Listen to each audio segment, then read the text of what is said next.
It was the best of times. It was the worst of times. It was the best of times. It was the worst of times. Of course, I'm describing Bitcoin and crypto price action over the past 4 days, where we've had some of literally the best and worst days in the history of Bitcoin back to back to back, going as high as 95 or 96,000 all the way back down into the low 80,000s after visiting 78,000 and 92,000. What is going on? The reality in my mind is that President Trump now controls the price action of this market and everything else, but there are obviously other major factors contributing. And when there's other major factors contributing, we call in Noelle Acheson to help us unpack all of it. Of course, Christopher Inks on the back end with some charts. It's going to be a great show today, guys. Let's go. Let's go.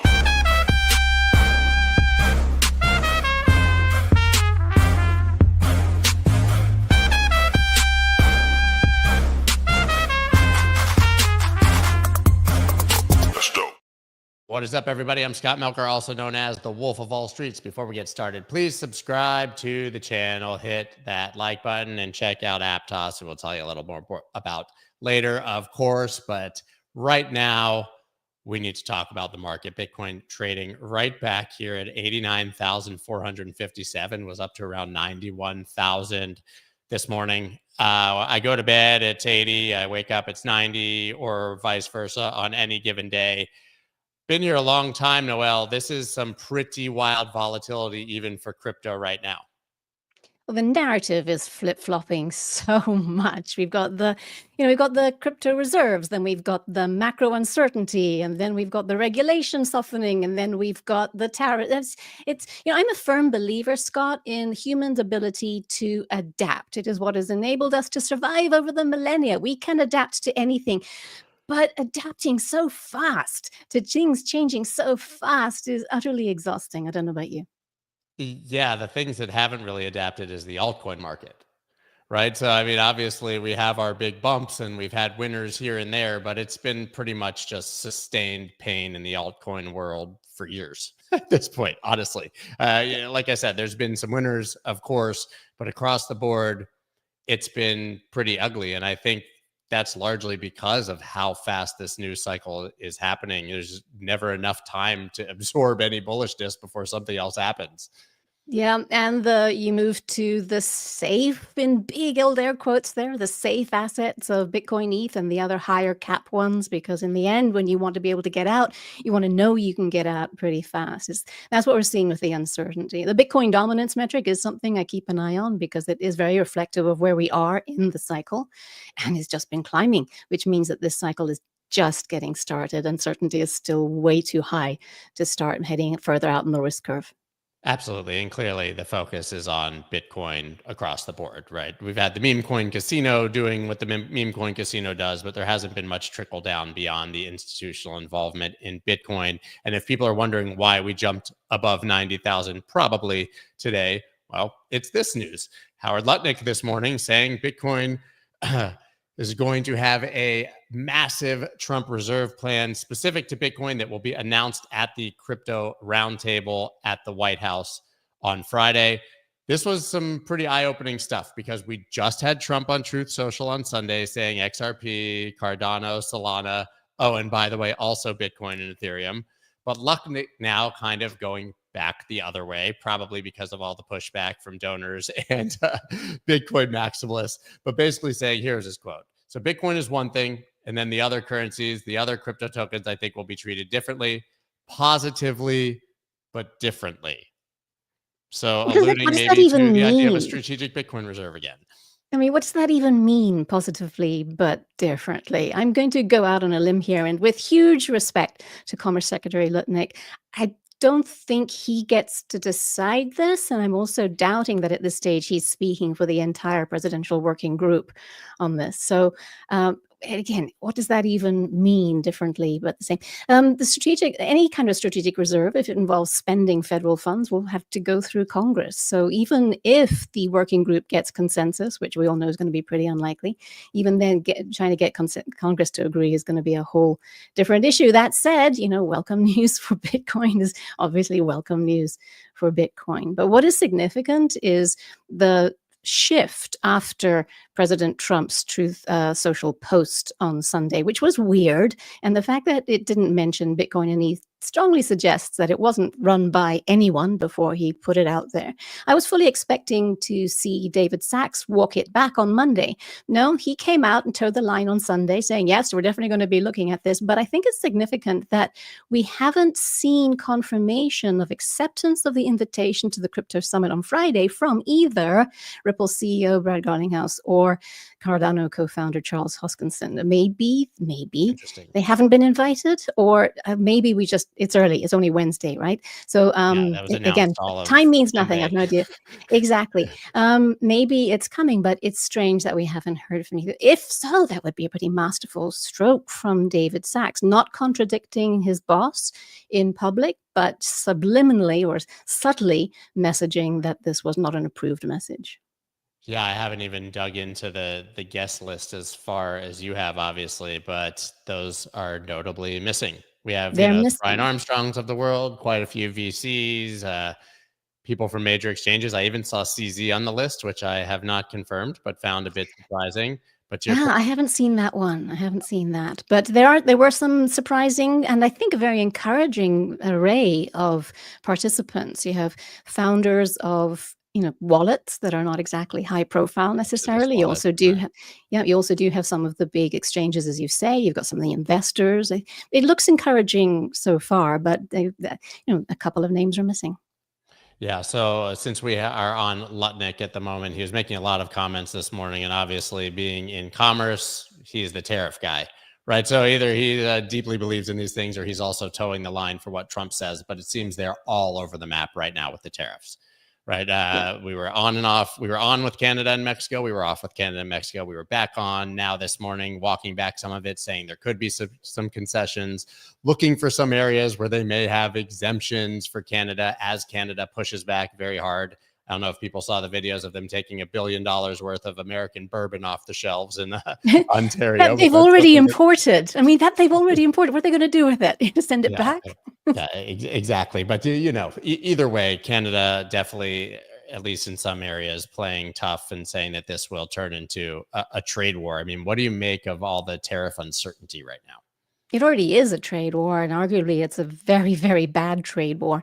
It's a trade war because this one is broad. The last round of tariffs in Trump 1 administration, that was steep and harsh, but targeted. This is broad, which leaves even allies uncertain as to what they can count on. And this is after the great globalization push of, offshoring, of then friend-shoring. Do you remember how everyone not that long ago was suddenly, not importing from China? They're building factories in Mexico to import from Mexico, and that strategy obviously is no longer valid. It's bad. I mean, let's face it, a tariff war is going to hurt pretty much everyone. And even Trump acknowledged this yesterday in his speech, although he didn't acknowledge it was going to be bad. He did say there was going to be some pain. It's not going to be too bad. We can handle it. But for him to even acknowledge that, I thought was really, really notable. Yeah, we're in a full tariff war. We have retaliation now from Canada. We have retaliation from China.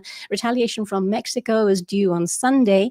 And then on April the 2nd, according to what Trump confirmed last night, more tariffs kick in, according to the reciprocal report that he's getting on April the 1st. And of course, I'm speaking to you from Europe. We're just waiting. As a tequila drinker, as someone said in the comments as well, and someone who likes maple syrup, it's hard for me to get behind these tariffs on Mexico and Canada. But it does seem like, to be honest, they're trying to get to free trade and reciprocal tariff agreements. And if that's where we land, do you think that would be reasonable? Reciprocal tariffs are not reason. I don't think tariffs at this level are going to be reasonable, period. It is very much shock therapy, and I'm very sympathetic to the notion that the global economic imbalances need to be redressed. And frankly, I think we can also acknowledge that President Trump is probably the only president with the mandate to do that in recent history and possibly future in coming years as well. So it needs to be done, but the effects are very, very uncertain. We don't have to go back too far in history to realize that when you really squeeze allies, bad things happen geopolitically, and this is at a time when we are in a multipolar world anyway. So no, tariffs are not good, although obviously the imbalances need to be redressed, and the political fallout is what I'm most nervous about. I don't know how much we value or weigh the opinions of the IMF, but here from Georgieva, trade no longer driving growth as in past, basically making the points that that has been the main driver, obviously, of globalism and global economic growth has obviously been trade between nations, and that the current policies obviously are bringing an end to that. Everybody's having to react all over the world. Doesn't this mean that we should get significant economic contraction worldwide? In theory, yes, as the adjustment ripples through the system. But when you get contractions, especially in democracies, unexpected things happen. And that's sort of what I mean when I say I'm really worried about the political fallout.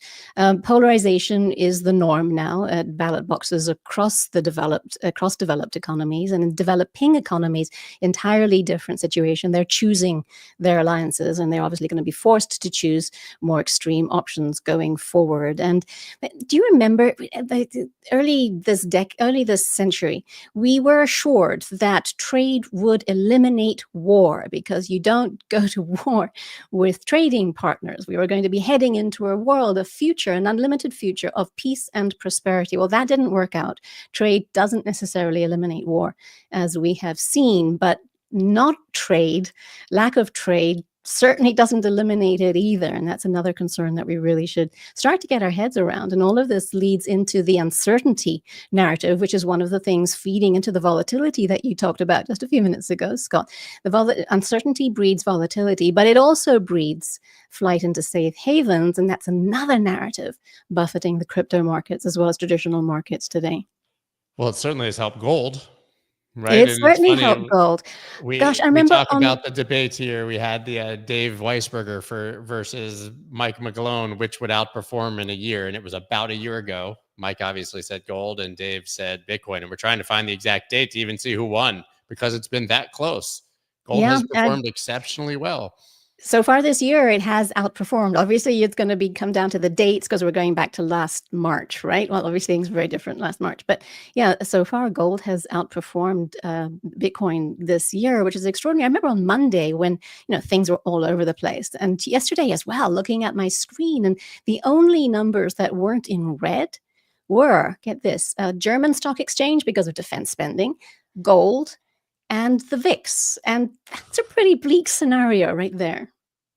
Yeah, I want to talk about Germany more because we have this situation. Obviously, it seems to be obviously reactionary to the United States backing out of a commitment to fund Ukraine, right? And the war in Ukraine. And then obviously Germany saying, well, we need to step up. This is on our borders and we're going to have to do the job ourselves. But effectively a massive stimulus package likely coming out of Germany right now to rebuild that infrastructure and the military. Talking about hundreds and hundreds of billions of euros. I have to find the exact number. I know I had it and my brain is not working there. 500 billion infrastructure fund to invest in priorities such as transportation, energy grids, and housing over 10 years. And that's not even on the military side. I mean, this is massive stimulus. Yes. I think it's the best thing that could have happened to Germany. I think the announcement on Monday was shocking. It was, and as a European, upsetting for all of us. We want the war to end, but to totally hang Ukraine out to dry like that, again, we can understand something needed to move, and this is definitely going to move the needle. Still, it was a very shocking move. Now, Europe has scrambled, as Europe tends to do. It's not very good at planning. It's very good at scrambling. Reactionary. Yes, exactly. 800 billion euros of stimulus, of loans coming from Europe that are over the next 4 years that we're going to somehow help Ukraine defend itself. It's just ludicrous. It really is. No way are they going to get the 800 because most of that is discretionary according to the member states, and they don't necessarily want to raise their debt relative to GDP, which is going to be hit anyhow with tariffs coming through. So it's Europe again promising a lot, delivering little. But Germany is a different situation. I think Germany could do this. Germany needs to do this. Germany has been handcuffed by its debt brake. It has had strict limits on what it can spend. And the fact that they are now acknowledging they need to lift that is a huge political, I'll say coup, because it's a very, very big deal for the German psyche. They don't like the idea of debt. They just don't. Whereas now they are going to have on Germany's lifetime policy of how to handle fiscal responsibility. It's almost as big as Japan all of a sudden having inflation. Huge.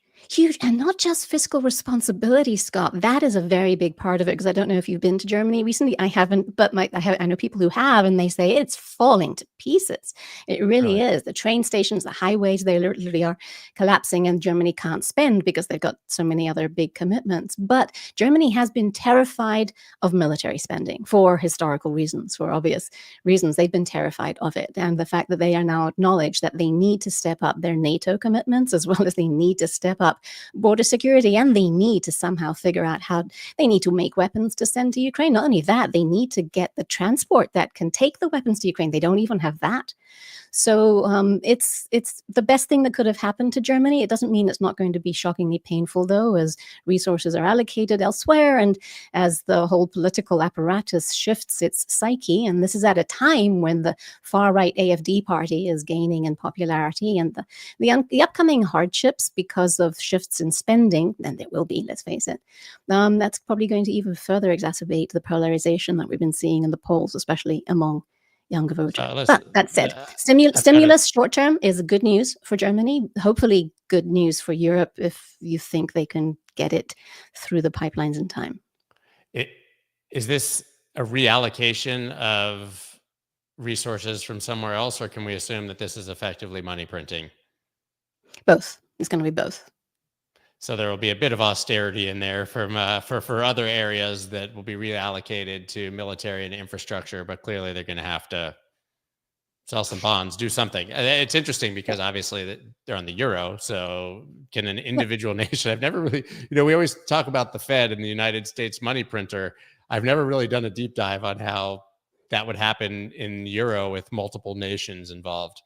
You've hit the nail on the head. That's one of the reasons why Europe is very much stuck. Scott, we don't even have common capital markets yet. So Europe can't really issue bonds. I mean, it has done so in the past once after the pandemic in an emergency situation. It's talking about doing so again to help out Ukraine and also to help out European defense spending more broadly. But one, there isn't agreement on what that would look like. Two, Germany has no interest in helping out Greece with its debt requirements.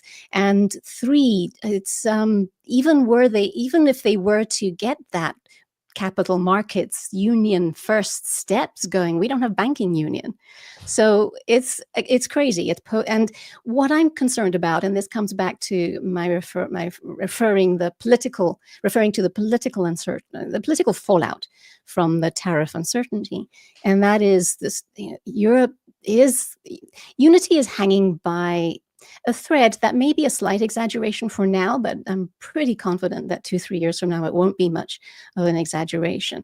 The AfD campaigned on taking Germany out of the Union. Can you imagine what would happen to the Union if that happens? Other support for leaving the Union is climbing in other countries as well, including the one that I live in, which is Spain. And Hungary has flat out allied itself. Hungary is an EU member. It has flat out allied itself with Russia and will shoot down any vote that requires consensus on sending aid to Ukraine. So it's stuck. It's really stuck. And we have these concerns with obviously trade reductions of a contraction, while we obviously have, for better or for worse, I think for better, we have Doge. In the United States, it's very hard to honestly parse how much they've cut based on the numbers I've been trying to dig into. But obviously, that is a form of austerity by a different name, right? Which could contribute to a contraction in the United States. We also just got some job numbers today. I don't know if you saw this, but private jobs report missed pretty big, 77K in February, far below the 140K expected. So this could be signs of a cooling labor market, as Andre from Bitwise happened to comment right under. Government payrolls are also contracting, which is not even announced as a part of this. Yep. Lutnick saying this is Biden. It's just, but yeah. Clearly we have a lot of signs that we could be heading either towards recession or some sort of contraction in the short term. Maybe that's actually what they want. Just rip the Band-Aid off very quickly. I mean, even balancing the budget at this point, I sort of quipped about this on Twitter, but Lutnick said if we balance the budget, rates come smashing down. Well, yeah, it's because we're going into a recession. That's a very good comment. I love it. Yeah, yeah, absolutely. And that highlights the dichotomy or the contradiction that we're seeing in the markets now. We know inflation expectations are unanchored. We're seeing stickiness, if not outright increases. The input price index that we saw on, I think it was Monday's ISM manufacturing data drop, it's the highest since mid-22, which when we were in full rate hikes, they were just getting going in mid-22. So inflationary pressures are there, and this is even before taking into account what tariffs are going to do to the various indices. Now, if that indeed were the case, would you not see long-term, or would you not see bond yields climbing? Because surely that means Fed funds are going to be hiking again. We're not seeing that. We're seeing bond yields dropping. Now, this is, in my opinion, very much down due to the growth concerns that you just talked about. It could also be down to expectations of some deficit reduction and therefore less bond issuance coming through the pipeline. There's probably a mix of both in there, but I think the growth concerns are front and foremost now, and I think we are going to see quite a shock on Friday. That's my opinion, obviously. I'm going to see a shock on Friday because the 100,000 of job reductions so far is the latest figure that I've seen. I don't know how accurate that is, but that's what I saw just the other day. That isn't necessarily going to feed through to the jobs reports just yet because the jobs reports are backward looking. The job reductions have a couple of months of severance, etc., etc. So they're not going to be collecting unemployment benefits just yet. But what is going to be seen in Friday's figure is the federal hiring freeze. And the government has been accounting for most of the jobs increases in previous reports. So I think there's probably going to be some undershooting there because I would expect that the forecasts do include the usual dollop of government jobs, government hiring. Yeah, with a few minutes left, I want to refocus on crypto.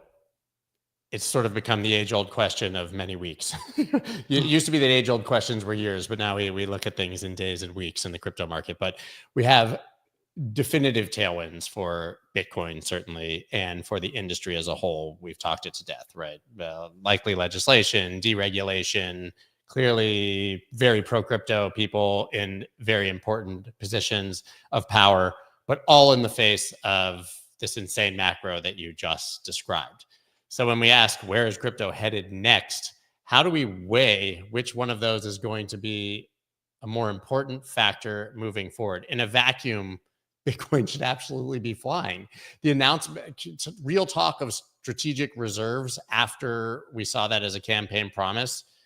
I would have thought originally, if Trump hadn't have truthed his way into adding XRP and Cardano and all of these, if he had said the words Bitcoin strategic reserve as the actual president, that we would have been at 150 in a week. Possibly, but I do think there is widespread skepticism that this would get through Congress. Now, there are ways that it could go around Congress, I'm guessing, but that would not be a long-term measure. That would be, by its very nature, a short-term measure, which I don't think any of us would want. No, I don't think anybody would want that for the government and also for the Bitcoin, for the crypto markets more broadly. Now, the tailwinds versus the headwinds, I am so glad I'm not a trader. My heart goes out to all of you traders out there because this is not just catching falling knives. This is catching knives flying all over the place. And I think the macro is going to weigh heavy for a while. So we got some bad news coming. We are heading into slowing growth. I was writing this morning about the GDP Now models predicting a contraction Q1 of 2.8%. That's a contraction. Atlanta Fed was like minus 1.5%, and it was supposed to be plus 3 or something. So the swing it dropped from a positive 2.3 down to boom, minus 1.5. And then the very next workday, boom, down to 2.8 contraction. It's now a 2.8 contraction. Now, it'll probably bounce back because a lot of that is to do with the net imports, and a lot of that is to do with construction spending coming down. A lot of that is to do with some of the other data that we've had since then. It's probably going to bounce back because a lot of that is to do with tariff uncertainty. You bring forward your purchases if you know prices are going to go up, right? But still, ouch. And I think that is going to be encouraging the risk-off mood that we are seeing. However, sellers are eventually going to get exhausted, and with an asset with a finite supply that trades 24/7, 365, and that does have another narrative to buoy demand, that's when things will start to move. When that will happen, nobody knows because it really does depend on sellers getting exhausted. What's amazing about crypto, though, is that we can actually see what's happening on the blockchain. And when we had that announcement on Sunday, billions in Bitcoin, Ethereum, XRP flowed to exchanges after Trump's reserve plan. So very clearly right now, obviously, if people are sending billions of dollars to an exchange, generally the intention is to sell, right? And we saw literally the biggest move in history, I think, up almost on Sunday, one of across the board, and then the second worst day on Monday. And that only happens because there's still people who are really excited to sell massively into pumps right now. Yeah. And seriously, and all we now need is for an announcement of no tax on capital gains from crypto, and that could bring some more selling into the market. Which is funny because you think it would bring a lot more buying into the market. And again, we're maybe, waiting a year to be selling into the market. Yeah, who knows? Listen, I mean, it makes my job fun because we have a lot to talk about all the time, but not boring, huh? The whiplash is not helping any. Don't you sometimes find yourself longing for just a little bit of boredom? I remember when we were bored and we were longing for excitement. There has to be a happy medium. So anything else on your radar before I let you go? I mean, I think that zoomed out Bitcoin will continue to do exceptionally well because of those tailwinds, but I do feel like there's a band-aid ripping happening here with markets in general, and so you have to just be cautious. I do think Bitcoin could also, by the way, detach from that. I don't think that means Bitcoin goes down, but it's just so much. Totally agree. Bitcoin will detach at one stage. There's actually no way of knowing when that is. Again, it depends on overall sentiment. And when it comes to the overall uncertainty out in macro markets, again, there's a sort of fine balance here. We've got bad news coming through slowing growth and through the trade war. But then again, the trade war could turn out to be something different. We could have President Trump change his mind on some things. And let's face it, Scott, the end of the war in Ukraine is going to be good news. There is going to be a peace dividend, even if it leaves a bad taste in our mouths. And that, we don't know when that's going to happen, but we can assume it is going to happen within the next few months at the latest. Well, I can't believe we just plowed through 30 minutes. It felt like about 3 minutes. So yes, thank you for all that. So There's much to talk about. Topics, but it's amazing. I'm sure we'll have you back on a Monday very soon as well, since people seem to like you so much more than me when you host Macro Monday, to be honest. Always fun talking to you, Scott. Thank you so much. Really appreciate it. All right, everybody. Well, you should go give Noelle, I should have said this while she was on, but obviously go give her a follow on X. Her account is right down in the description. And of course, right before we get to Chris, which I didn't get to do last week, I feel very bad. I had to cancel on him for, I think, a Yahoo Finance appearance. Obviously, you know that Wednesdays here are sponsored by Aptos. I had an incredible conversation not long ago with Avery Ching, who is the CEO, which is worth revisiting. Just wanted to show you a tweet from him on some of the fundamentals that are happening. And this is, I think, just indicative of the conversation we just had. There is going to be a time in my mind, just speaking of the market in general, when people start to care about fundamentals and utility again, and not just about memes and presidents. I'm hoping and praying. And a lot of these blockchains, and Aptos in particular, are growing exceptionally fast. I mean, they now have the top 3 stablecoins: Tether, USDC, Athena was just added. That was big news. I don't know if you saw that, but is now landed on Aptos. As you can see here, they have over 130 million in stable coins on Aptos already. Incredible for a new change. I mean, cheapest transaction fees, fastest blockchain, BlackRock and others issuing assets here, tokenization, real world assets, all coming to these chains. The problem is that right now we're just not talking about any of it because Donald Trump controls the crypto market, and every single tweet, truth, X, whatever we call them, seems to sway things. I'm still highly confident for Aptos and otherwise that we're going to get back to caring deeply about fundamentals and what's being built and how fast and cheap and secure those things can be, and truly believe that there'll be a winner in that. So check out everything Aptos has, obviously, right down in the description, linked as well. And you should follow Avery. He's awesome. Avery Ching, at Avery Ching. And go ahead and bring on Chris. Dude, what is happening? 12,000 up, 12,000 down, all in a day's work. Yeah, I mean, the rally was not surprising. That kind of hit the level that, I posted there on X, and something I'd been talking about with our students over the academy earlier in the previous week, right there around the pivot. And so, and right there, basically around mid-range of the daily fair value gap. So, I mean, it was not surprising where it went down.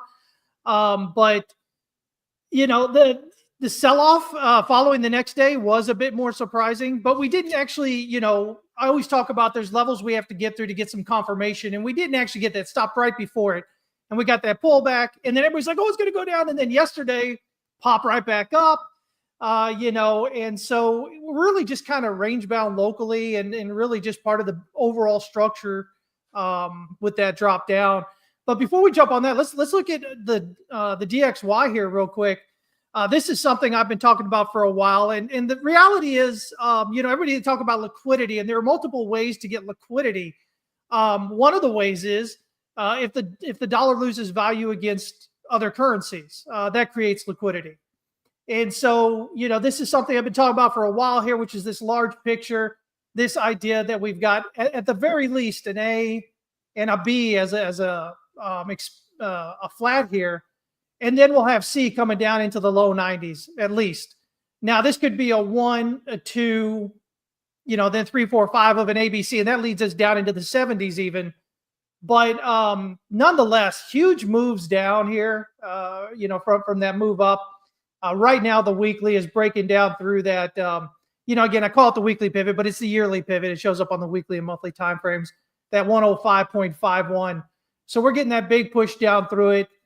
Locally, it looks like it's a 1, 2, 3, 4, and a 5th wave here. So probably going to gain a bounce here, sometime this week, maybe next week, and get some movement up. But overall, that top looks in. It looks like we are going to continue down through 100, down into the 90s. So, the dollar versus other currencies is going to go down there. And so that's kind of what we're looking at. So we're kind of following through with exactly what I've been looking for, which is great. But again, Bitcoin, we have the pivot right here at 80,092.63 here on the Bitcoin all-time index. This is the daily fair value gap here. You can see we popped just on the discount side of it, right past the EQ of it, right back up. And then there was the surprise, was that move down. And then yesterday again, moved back up. And we can look at volume, and volume over the 3 days is pretty similar. It depends on what exchange you're looking at. But on the index here, volume continues to expand as we're moving through this, which tells you, again, we had more supply than we wanted to see up here. But that's been soaked up on this move down. The question is that enough to kind of get it out of the way so price can advance? And that's what we're looking at. So big picture wise, we're sitting here right now above the pivot here on the daily time frame, that 88,488 area. But we really, at this point, we really need a breakout above 95,150.47 because this is 3 waves up, which is corrective. So generally speaking, default, we should be looking for it to come down lower. But if it does break out higher, it's possible we can get, a WXY here or even a diagonal. So this ABC becomes 1. There's your 2. You have ABC 3, then you have 4. You have ABC 5 heading up here. As an ascending wedge. When I say a diagonal, I'm talking about an ascending wedge in this case. And so, but until we're breaking out above 95,150.47, the default thought should be we're going to break down lower. Now, what does that mean? Well, the first place I would look here is this S1 pivot around 74,207. So, again, when we were looking for a breakdown, we were looking at potentially just a sweep below the swing low here. The pivot right here that we hit, or the S1 pivot kind of areas at 73 to 75,000 kind of area. So now if we get the breakdown, that would be my initial target. But based on the height of this pullback, we could potentially see it getting down around 69 to 70,000 if it were to break down. So we just got to measure out the height there. We look at that 1618 right there around 69.5. And that gets us, you can see here, kind of gets us right here, this previous resistance area here coming through. So it makes a lot of sense. But the big picture here, if we kind of, now that we can see what we've got here on the screen, you can see this huge low volume node.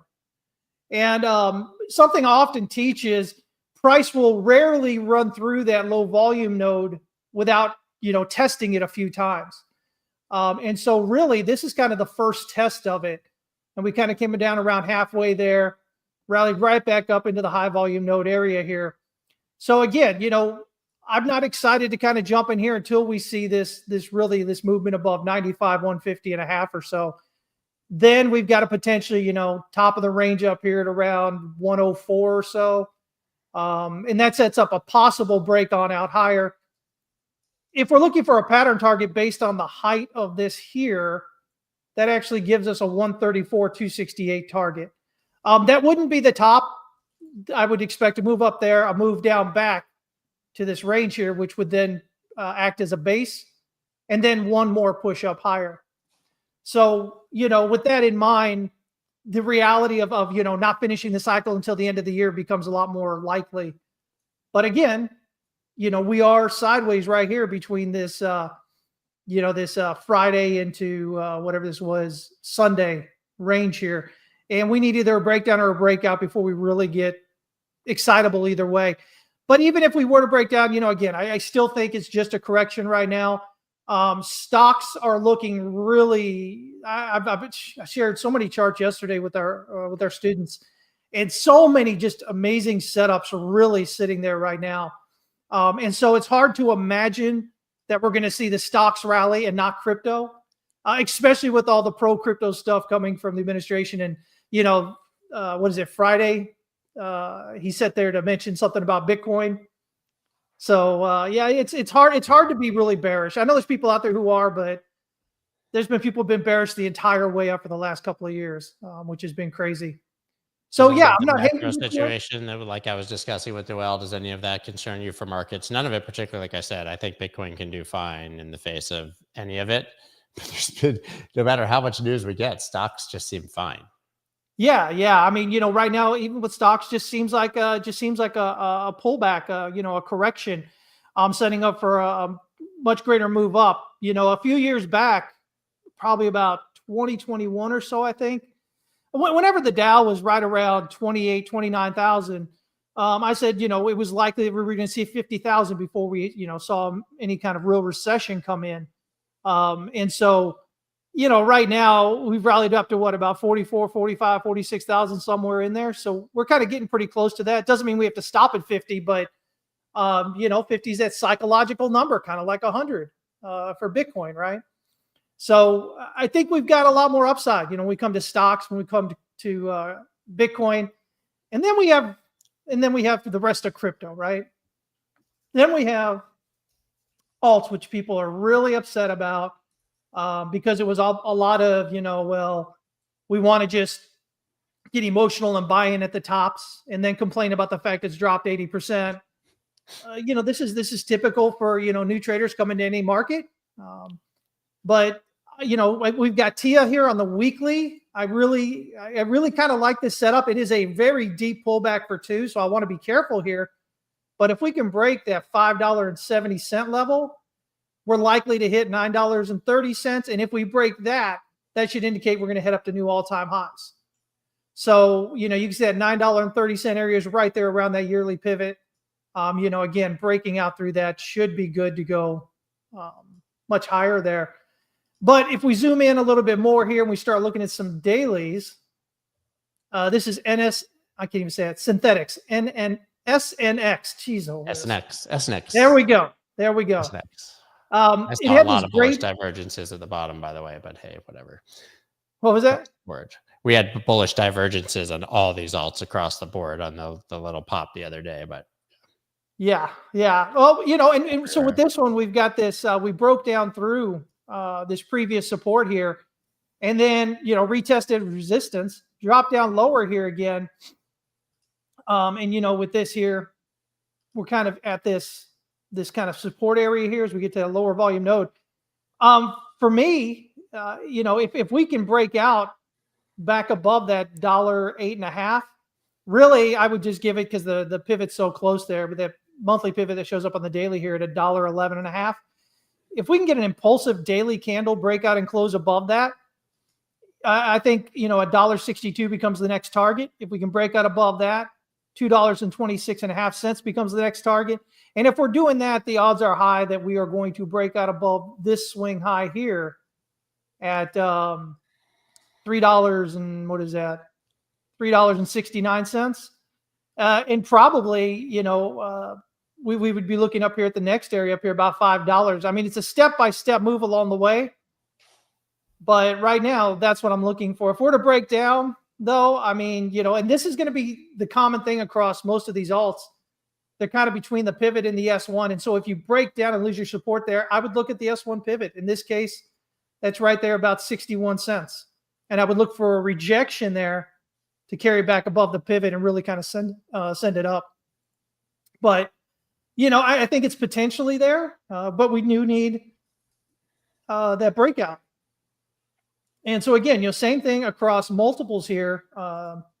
This is Super USD, which possibly could have finished a running flat here. We've got a big structure coming off the low down here in October of 23. So we've got what appears to be a 1 and then an A, a B, potentially a running flat here. But again, you know, we're looking for the same thing. We're looking for a daily candle, impulsive breakout and close above that pivot at 69 cents to kind of signal, okay, we're going to rally up most likely. But if we lose support here instead, you know, we're bouncing right out of this weekly demand structure here. But I would look for it to target the S1 pivot down there around 38.5 cents, which gets us right around, I believe that's the weekly, or the yearly S1 pivot here. But if we take the bigger picture here, it really doesn't look bad, right? We're getting a bounce right now in this low volume node, but then, you know, we've got a much bigger low volume node here, you know, which that area there could catch it if it were to come down. And then it just gives us this big expanded flat. And then we just look for that thing to take off. But, you know, again, 1, 2, 3, 4, 5, ABC, ABC. And I'm saying right here, it looks like we could get a running flat because we have what may be 5 down here already without breaking down below wave A. So again, you know, up through the daily pivot or down looking toward that S1 pivot is what we'd be looking for there. Sushi, I get a lot of people still asking about sushi, which is interesting. Still it was big for a while there, you know, and then people stopped talking summer, about man. it. Yeah. Well, we had the sweep here, right? So we had this sweep back in August of last year of all the way over here, which was June of 23. So we swept that. Looks like it's 3, 4, 5. Looks like it's a leading diagonal here, and potentially an ABC done at about a 78.6 pullback. So once again, looking for that breakout above that pivot at 92 cents, really looking for a breakout above the swing high just slightly higher there at 98.86 cents. If we can do that, I'm looking for a target up here at this wave B at $1.92.5. And if we can break out above that, we should be headed up above that swing high, you know, hang up there. But again, if we break down below the swing low here, we can look down toward this S1 pivot at just around 57 or 54.7 cents. And we'd look for a reversal here to kind of get us in that move back up above the pivot. So again, the same thing kind of playing across a lot of these alts as we look at it. Storage was another one. Again, I haven't heard the name storage in a long time. It's been crazy, right? All these things that we heard so much about for such a, you know, a short period of time, and then also, but yeah, if we look here, it looks like we got 1, 2, 3, 4, 5 up. It looks like maybe ABC or maybe ABC, right? Either way, a little bit deeper pullback here, but again, looking for that breakout above that daily pivot there at 36 cents. If we can get that, this one I would just keep, you know, toward this this lone wick up here. So right around the R1 pivot at 46 cents would be my initial target. If we can break out above that there at 49 cents, that wick, I would look up into the next wick here, R2 pivot right there, about 59 cents. And if we're doing that, the odds are we're going to break out through the top here and continue up higher. But again, if we lose that swing low, S1 pivot at 0.231, 23.1 cents would be the target area. And I'd look to see if we can get a reversal off that and head up through that pivot. And finally, stacks here. Stacks, I like. Stacks, there we go. Yeah. So, you know, here we are again. Same idea. We're sideways between the pivot and the S1 coming in. You know, if we lose support, S1 pivot at 0.579 would be where I'd look for a reversal. And if we can get that, we just want the breakout again above the pivot there at 0.962. Or if we can go from here and break out above the pivot at 96.2, that opens us up to this low volume node, and we should kind of pop through that up here toward, potentially, let me throw here, generally around this area, around $1.35 would be my initial targets right there at the top. If we can break on through that, then I think we kind of continue to run it up here toward this next kind of resistance area here at about $2. And if we're getting up there, again, the idea is we're going to break out above this swing high. And if we do that, we should break out above, what is that? Is that the all-time high there? Yeah. We should break out above the all-time high and continue up higher. But, it's step by step. And I know for a lot of people that are in alts, it's been tough, right?